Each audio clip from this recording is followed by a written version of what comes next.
A threat to dismantle the federal Department of Education. President Trump says it wastes tax dollars and inserts the federal government into local decisions.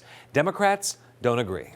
That we will not go along with programs to dismantle our education system.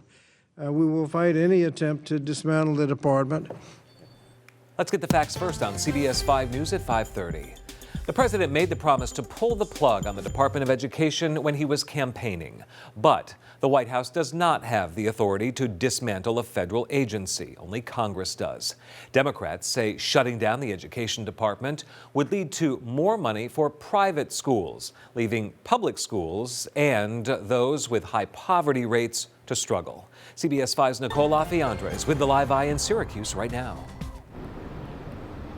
Well, Michael, like you just said, researchers saying to me point blank today that the possible elimination of the Department of Education wouldn't really make that big of a dent for students here in Central New York. But it's the people and the parents here in Central New York who are saying that the funding that the department gives these schools would still be money lost.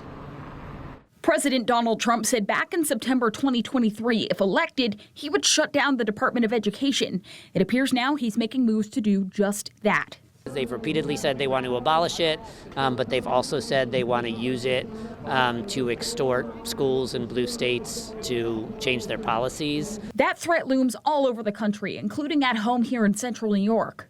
I've got two kids who've gone through the Syracuse City Public Schools. It's a high poverty school district. It depends. It gets local money, it gets state money too, but it does get money from the federal government. And those dollars are crucial to fundamentally important education programs here in Syracuse. The people on the other side of the research say the opposite. Getting rid of the U.S. Department of Education should have practically zero effect on how local school districts operate. The feds are involved with moving around a decent amount of money. In the grand scheme of things, though, it makes up a small share of what most local school districts are getting.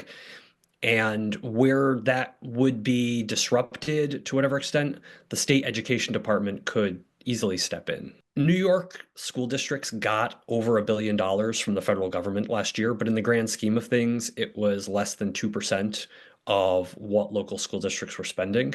Before the Department of Education, teachers and administrators answered to the superintendent, and above that, the supervision of the State Department of Education. The experts now delivering one message to local schools getting funding: prepare to live in a world without it. New York should be in the mental place where it's ready to move on without this $1 billion a year they're getting through Title I, for instance.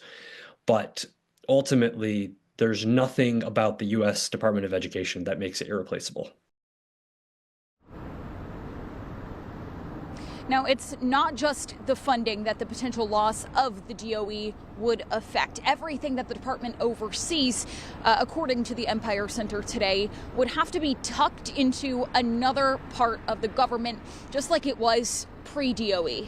Live in Syracuse tonight, I'm Nicole LaFiandra. Decades and decades and decades ago. Nicole, thank you.